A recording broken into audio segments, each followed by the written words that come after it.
여러분 반갑습니다. 정국박사입니다. 오늘 시장 대응 잘 하셨습니까?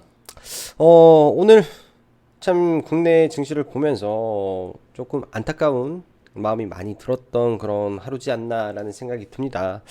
최근 미 증시를 보면 뭐 여러 가지 미국에도 이 우려스러운 부분이 많이 있음에도 불구하고 굉장히 강한 모습 속에 지금 3거래일 연속 거의 신고가 행진을 하고 있죠. 거기에 추가적으로 필라델피아 반도체 지수까지 신고가를 보이고 있는 모습 속에 국내 증시는 오히려 어제 좋았던 수급 자체가 꼬이는 모습까지 나오면서 참 어제 오랜만에 뭐 선물, 현물 동시 매수가 되면서 긍정적인 시장의 모습을 그냥 손바닥 뒤집듯이 뒤집어 버리는 외국인의 이런 수급적인 행태를 보면서 참 안타깝고 뭐 못내 속상한 기분까지 좀 들었습니다. 일단은 우리나라의 산업 구조와 또 미국의 산업 구조가 다르기 때문에 이런 부분은 어느 정도 이해는 가지만은 참 이런 부분이 지금 시장을 좀 대변하고 있지 않나라는 생각이 듭니다.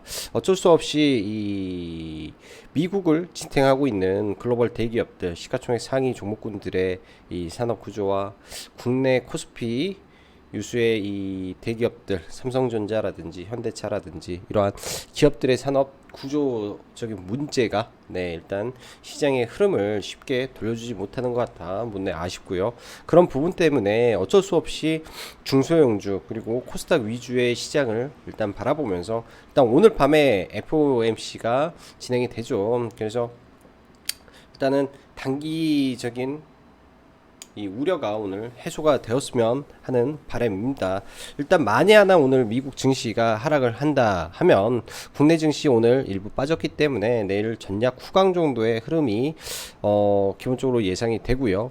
일단 전략 후강이 되더라도 의미 있는 수급의 변화와 시황의 변화가 받쳐줘야 구조적인 상승 추세가 나오지 않을까 라고 생각을 하기 때문에 여전히 시장 보수적인 관점에서 일단 대응할 필요가 있지 않겠느냐 라고 보여집니다.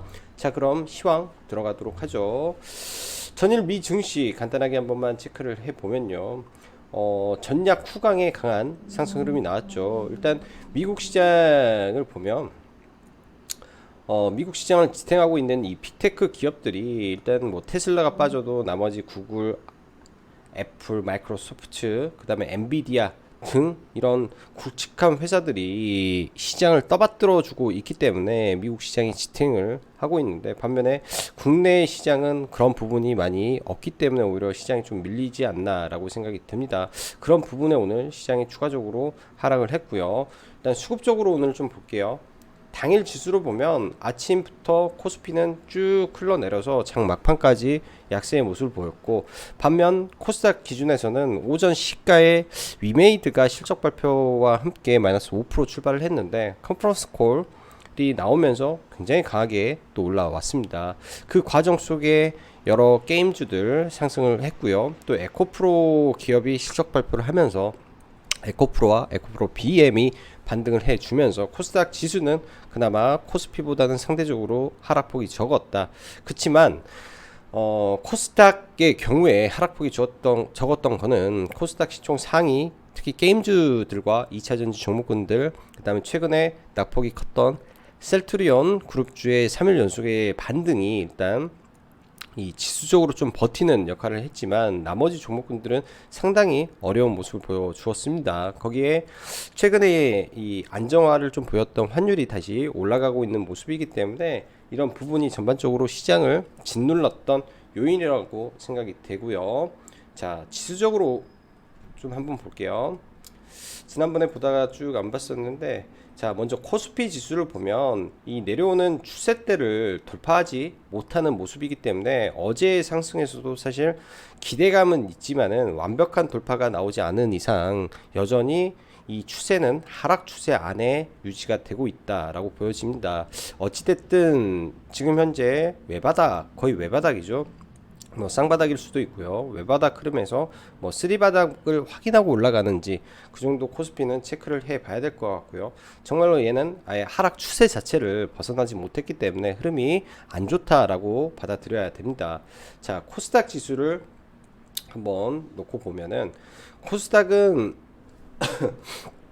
상대적으로 그래도 이 내려오는 추세대를 돌파를 해주는 모습까지는 긍정적이게 생각을 해 볼 수 있습니다.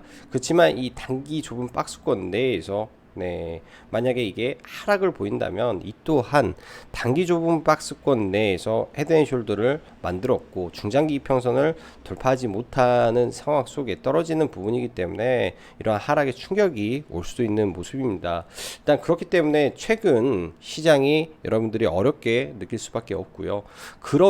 그럴 수밖에 없는 지수의 위치에 놓여져 있기 때문에 최대한 보수적으로 보면서 예를 들면 완벽하게 돌파를 하고 눌림을 보인다든지 혹은 기존에 많이 올라가고 있던 이 게임주라든지 그런 종목군들 외에 또 다른 시장을 이끌어 줄 수 있는 시장의 대안주들이 튀어나와야 되는데 최근 그런 점이 약간 부족하지 않나라고 보여집니다.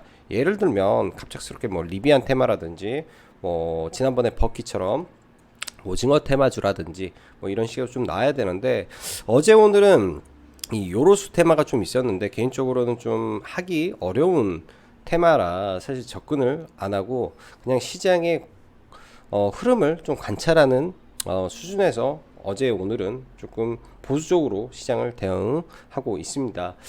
지금 시장은 뭐 시황에 들어가기 앞서서 개인적인 생각을 드리면은 사실 지금 시장 자체가 우리가 기대 수익을 굉장히 높이는 그런 구간이다 보기보다는 손실에 대한 리스크가 아주 많은 그런 시장의 환경과 시장의 흐름이지 않나라고 생각이 들어요. 그렇기 때문에 저도 라이브 방송을 하면서 회원님들과 굉장히 절제된 매매 위주로 하고 있는데요. 뭐 제가 이제 이런 부분 실제로 매매를 하고 같이 하기 때문에 굉장히 조심스럽고 절제된 매매 위주로만 최근 진행이 되고 있는 것 같습니다. 말 그대로 지금은 손실만 안 나도 좋은 그런 부분이기 때문에 최대한 매매 횟수를 줄여서 시장을 대응하는 게 좋겠다라고 보여집니다. 사실 가장 좋은 호재는 여러분 뭔지 아세요? 주식시장에서 싼 겁니다. 가격이 싼 거. 가격이 싸다라는 거는 어떠한 호재보다도 굉장한 호재이기 때문에 오히려 좀 더 기다려보는 게 좋지 않나라고 생각이 들어요. 자, 바로 시황 들어가죠. 미증시 FOMC에 대한 불안 심리가 일부 작용을 했으나 여전히 3대 지수 신고가 경신하고 반도체 지수 또한 신고가 경신하며 굉장히 좋은 모습 이어가고 있습니다. 간밤에 노바백스라든지 화이자 등 여전히 이런 미국 시장은 실적 발표를 해서 호실적이 나오면 실적을 고스란히 받아주는 흐름이나 국내는 전혀 반대되는 모습이기 때문에 이런 점 있다 정도 참고해 주시면 좋을 것 같고, 국내 증시 전일 강하게 들어왔던 이 현선물 매수가 고스란히 빠져나가면서 코스닥이 좀 많이 코스닥 대비 좀 많이 빠졌는데요. 외국계 파생 시장에서 투기적 매매가 굉장히 시장을 좀 흔드는 것 같습니다. 여기에 공매도까지 이어지면서 코스피 대형주는 수급의 연속성이 부재하기 때문에 아무래도 코스피보단 코스닥 중대형주 위주로 중소형주 위주로 보는 게 좋겠다라고 보여지고, 아까도 말씀드렸지만 잘못하다가는 이 코스닥의 경우 상승 추세대를 넘었지만 잘못하다가는 헤드앤숄더에 걸릴 수도 있고, 코스피는 뭐 말할 필요 없죠. 하락 추세다 라고 생각하시면 됩니다. 그럼 여기서 시황이란 부분을 이 첨가를 해서 생각을 해보면 현재 미국과 중국의 경기 둔화 시그널이 아주 명확하게 나온 상태에서 당연히 내년 경기 성장률은 큰 폭으로 올라갈 수가 없죠. 이런 부분이 일단 증시의 발목을 잡고 있다라고 생각을 합니다. 또한 한국의 산업 구조는 제조업 중심이라는 점에서 코스피의 업종의 7알이 제조업 기반이고요. 전 세계 중간 가교 역할을 하고 있기 때문에 한국 시장이 지금 미국 시장과 디커플링 현상을 보이고 있다라는 것은 아주 합리적인 부분이라고 생각을 해야 될 것 같습니다. 그래서 이런 부분이 기본 베이스로 깔고 시장을 바라본다면 미국 증시가 올랐다고 너무 기뻐할 필요도 없지 않나 생각이 들어요. 국내 본연의 펀더멘탈이 올라가면서, 그리고 국내 본연의 뭐 호재가 예를 들면은 중국의 경기 부양책이라든지, 즉 우리 나라가 수출하고 하는 나라의 경기가 좋아져야 우리나라 시장이 올라가는 구조이기 때문에 그런 구조적인 부분의 변화가 절실하지 않나라고 생각을 합니다. 오늘 같은 경우도 이 리커창 총리의 이 경기 둔화 발언이 아마 아시아 증시를 전체적으로 좀 뺐고 그 통해 국내 증시도 더 많이 빠진 부분이 있어요. 그래서 이런 부분이 아주 시황적으로 크게 작용하고 있다라고 보여집니다. 자, 그리고 지금 오늘 밤에 아마 파월 의장이 테이퍼링은 시작한다라는 것은 당연한 거고 뭐 11월 달부터 시작하겠죠. 아마 이게 이제 저는 개인적으로 그냥 재료 소멸로 가면서 좀 끝났으면 하는 바람입니다. 만약에 이런 부분으로 한 차례 더 쇼크가 나와서 내일 뭐 급락을 한다든지 더 많이 빠지게 된다면 내일은 이제 슬슬 종목군들을 또 다시 매수 관점에서 또 볼 수 있지 않나라고 생각이 들어요. 각 업종별로 대표주들이 있겠죠. 그런 종목군들에 대한 생각을 보면서 보시면 좋을 것 같고, 그래서 만약에 오늘 미 증시가 빠져서 그리고 그로 인해서 내일 하락의 폭이 크다면은 충분히 내일부터는 분할 매수 관점에서 시장을 바라봐도 좋겠다라고 보여집니다. 자, 오늘 카카오페이가 신규 상장을 했죠. 당연히 시장에 대여가 상장할 때는 카카오뱅크 때도 그랬고요. 그 다음에 뭐 현대중공업 때도 그랬고 크래프톤 때도 그랬습니다. 많은 자금이 이런 이 대여 쪽으로 쏠리기 때문에 오늘도 카카오페이가 장 시작하면서 굉장히 빠르게 움직였죠. 저는 개인적으로 이 종목 이 초반에 계획은 세우고 왔었으나 이렇게 움직여 버릴 줄은 저는 상상도 못했습니다. 시작하면서 말 그대로 시가 이후에요. 시가 이후에 마이너스 2% 빠진 다음에 순식간에 거의 상한가에 올라갔죠. 순식간에 거의 상한가에 올라가는 모습이 나왔기 때문에 이거를 뭐 어떻게 사서 매매한다라는 것 자체가 어렵지 않았나라고 생각이 듭니다. 엄청난 속도로 움직여서 사실은 저는 이 구간에서 대응을 못했고요. 제가 개인적으로 이 종목을 매매할 시나리오는 아침에 얘가 오르든 어쩌든 간에 바로 빠진다였습니다. 바로 급락을 크게 한다가 제 시나리오였어요. 이게 움직이다가 쭉 빠져서 이렇게 시가를 회복하는 모습 속에서 가는 게 제 시나리오였는데 사실 그런 시나리오를 다소 좀 벗어나는 부분이라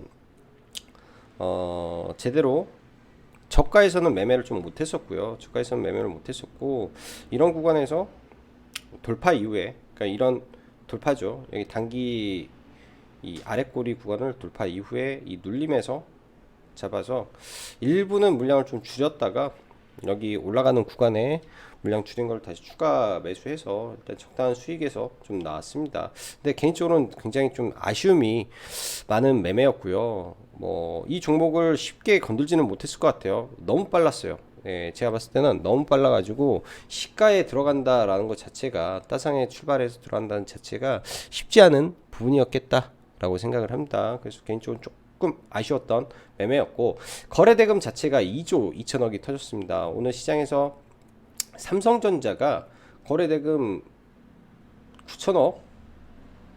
9천억인데 카카오뱅크가 2조가 넘죠. 그래서 엄청나게 거래대금이 크게 터지면서 자금 쏠림 현상이 많이 일어났다라고 좀 볼 수 있고요.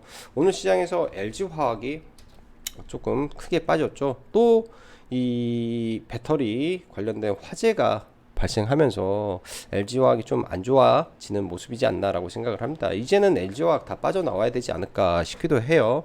사실 이만큼 반등한 것도 굉장한 큰 반등이었다라고 보여지고 이 명확하게 보면은 LG화학도 이런 하락 추세에 이 추세 안에서 움직이고 있는 종목이라고 생각을 합니다. LG화학이 크게 빠졌고 오늘 뭐 카카오뱅크도 보면은 호실적을 발표했는데도 불구하고 자회사가 관계 회사의 상승은 통상 관련된 종목군들이 빠지는 게 일반적이기 때문에 오늘 당연히 빠지는 수준이지 않았나라고 생각이 들어요. 자, 시황 더 읽어가면은 그래서 카카오페이 상장 이후 빠르게 올라갔다가 이런 부분이 동맥경화를 시장에 약간 만들어줬고, 반면에 코스닥 섹터는 상대적으로 좀 강했죠. 양 시장 다 하락 종목 수가 훨씬 많은 하락장의 모습이었는데, 코스닥 섹터, 그나마 셀트리온 헬스케어 등 강세를 보였는데, 오늘 시장의 여전히 핵심 종목은 위메이드이지 않나라고 보여집니다. 시가가 마이너스 5.4% 출발을 했는데요. 실적 발표를 앞두고 이런 하락 출발을 좀 했습니다. 근데 굉장히 빨리 올렸고, 이 마이너스 5%에서 이 위까지, 그러니까 마이너스에서 플러스 8%이기 때문에 장중 거의 12, 3% 이상 상승을 보였죠. 굉장히 큰 반등이 좀 나와주면서 아직까지 게임주의 이 대장주를 이어가고 있고, 여기에 카카오 게임즈 오늘 주주에게 보내는 서한까지 발송을 했다라는 기사가 있었습니다. 그 말은 뭐냐, 카카오 게임즈가 관계회사 넵튠을 활용을 해서 이 블록체인 사업을 진행을 할 건데, 이 NFT 시장과 이 메타버스 등 모든 거를 다 하겠다 라는 부분에 대해서 다시 한번 천명을 한 거죠. 그러한 기대감이 카카오 게임즈 좀 올렸고요. 그래서 카카오 게임즈도 계속 봐야 될 종목이고, 관련해서 어제 언급을 했던 넵튠 오늘 추가 상승이 좀 나왔죠. 넵튠도 이제부터는 완전히 이 흐름 자체가, 이 넵튠의 흐름 자체가 바뀌었다라고 봐야 될 거로 보여집니다. 카카오 게임즈와 함께 가는 새로운 메타버스와 NFT 시장을 함께 움직일 수 있는 그런 종목이 됐기 때문에 일단 눌림에서 공략을 해보면 좋을 것 같아요. 오늘 저도 똑같은 관점에서 넵튠과 컴투스, 어제 말씀드렸던 컴투스를 똑같이 공략을 했었는데, 개인적으로는 넵튠을 안 들어가고 컴투스를 좀 들어가서 큰 수익은 내지는 못했던 것 같습니다. 저희가 이제 시가 이하 공략을 계획을 잡고 좀 대응을 했었는데, 좀 큰 수익은 좀 안 난 것 같아요. 큰 수익은 좀 안 나고, 뭐 아침에 뭐 시가 위로 잠깐 회복하는 그런 구간에서 짧게 치고 나오는 매매 정도뿐이 하지 않아서 조금 매매가 좀 안타깝게 진행이 됐고, 그만큼 강하게 올라가지를 못했기 때문에 이 저항에 맞을 가능성이 있어서 좀 그렇게 매매를 했습니다. 그렇지만 이 종목도 이 컴투스의 투자라든지 이런 부분이 굉장히 좀 패러다임의 중심에서 있기 때문에 지속 관심을 가져야 될 것 같아요. 그래서 컴투스와 넵튠 지속해서 관심을 좀 보이고요. 오늘 위메이드가 반등을 하니까 장중에 비덴트도 한 차례 더 추가 반등을 했습니다. 지금은 제가 보기에는 다소 좀 높지 않나 라는 생각이 들어요. 지금은 비덴트가 다소 높지 않나 생각이 들어서 조금 눌림을 기다려보는 부분이 필요할 것 같고, 오늘 비덴트, 위지트 이런 종목군들, 그러니까 대장만 조금 움직이죠. 대장만. 자, NFT 시장 관련해서 일단 넵튠 새롭게, 그 다음에 컴투스 움직였고, 갤럭시아 머니트리가 대장인데, 흔히 이런 차트가 어떤 형태냐면은 이제 뜬봉에서 조정받고 반등한 거죠.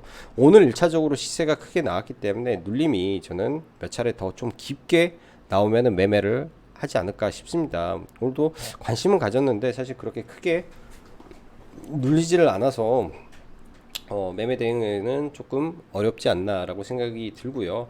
이 종목 같은 경우에는 이제 좀 강하게 눌린다면 한번 관심을 가지고 보면 좋을 것 같네요. 자, 삼성전자 우량주들 좀 볼게요. 삼성전자, SK 하이닉스 전부 다 힘이 없죠. 네, SK 하이닉스는 여전히 관심을 가지고 있습니다. 10만원 이하권 왔을 때 관심을 가지고 있고요.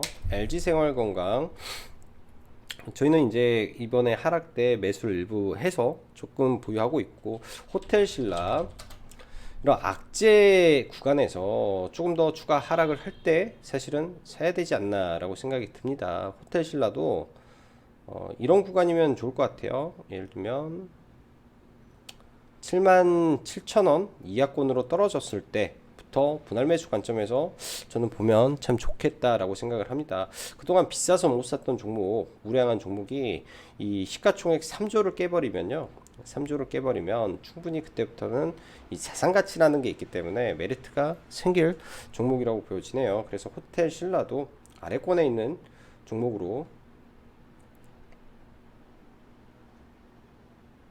아래권에 있는 종목으로 보면 좋을 것 같고, 자, 오늘 시장 그 외에 사실은 별로 재미가 하나도 없었던 시장이지 않았나라고 생각이 듭니다. 오늘 게임주 보면은 뭐 위메이드, 그 다음에 카카오 게임즈, 그리고 NC소프트, 내일 이제 신작이 출시가 되죠. NC소프트 같은 경우에는 신작 출시가 되면은 오히려 현재 많은 BJ들이 참여를 대기하고 있기 때문에, 그리고 굉장한 과금이 항상 이루어지는 게임이다 보니까 구글 플레이 스토어 매출 순위 1위를 하는 거는 저는 큰 문제가 없지 않나라고 생각을 합니다. 그런 부분이 바로 주가에 반영이 된다면 일단 기본적으로 70만원 언저리까지는 올라갈 가능성이 높기 때문에 지금 구간에서는 보유하시고 있다면은 최대한 윗구간에서 매도를 고민하시면 어떨까라고 생각이 들고요. 그 밖에 오늘 그동안 강했던 이 엔터 미디어 섹터가 굉장히 크게 좀 빠졌었죠. 장 초반에 원전 섹터가 좀 움직였었는데 뭐 일진 파워 정도 강하게 좀 움직였었는데 하루 종일 또 밀리는 모습 나오고, 또 시간 외에서 중국이 이 1500기에 달하는 원전을 앞으로 건설하겠다라는 발표에 좀 시간에 좀 올랐습니다. 근데 단기적으로 이러한 원전 섹터까지도 지금 약간 매도세가 많은 구간이고 더 이상 추가적인 대형주가 못 올라가죠. 그러니까 대장주격인 종목군들이 치고 나가지는 못하다 보니까 테마로서 강하게 작용을 좀 못하는 것 같아요. 그 말은 보수적인 관점에서 좀 대응을 해야 되지 않나 라고 보여집니다. 보수적인 관점에서 좀 대응을 해야 되지 않나 라고 보여지고요.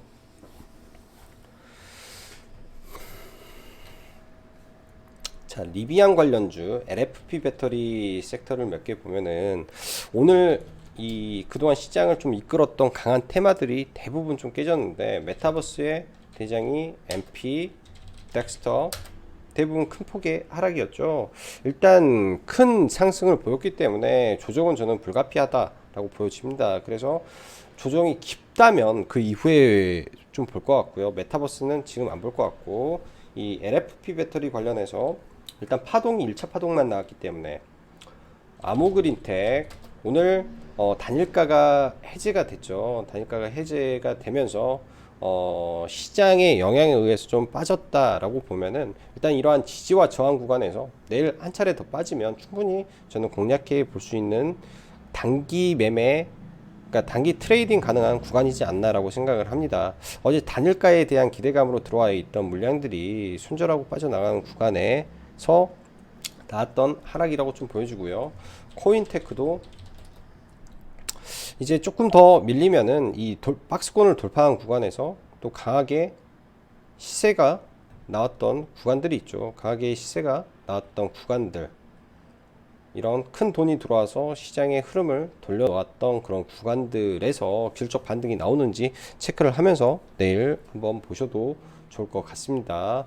그 밖에 이 전고체 관련해서 TSI를 사실은 며칠 끌고 왔었는데요.